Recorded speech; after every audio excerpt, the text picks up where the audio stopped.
చెప్పాలనుకుంటే మన కులం ఏంటి అంటే మానవ కులం. ఓకేనా, మనందరిది ఒకటే కులం, మానవ కులం. మన దగ్గర ఉండాల్సింది మానవత్వం. ఓకేనా, ఇప్పుడు దేవుడు అనేవాడు ఉన్నాడు అంటే ఒక్కడే, తను నిరాకారుడు.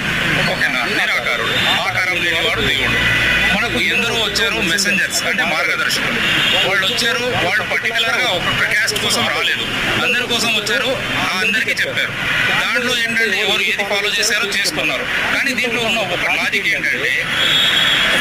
ఏంటంటే ఈయన వచ్చిన ఈ మార్గదర్శకుడు మా దేవుడు, ఈయన మా దేవుడు, ఈయన మా దేవుడు అని డివైడ్ చేసేసారు. ఇక్కడ ఇలా చేయకుండా అంటే చెప్తున్నాం, వాళ్ళు చెప్పిన మార్గాన్ని మనం ఎంచుకొని మనం ఆ రూట్లో నడవాలి.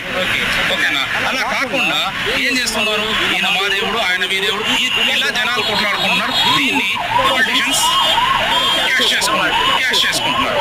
సో అసలు లెక్క ప్రకారం చూసుకుంటే ఉన్నది 2 కులాలు, ఆడకులం, మగ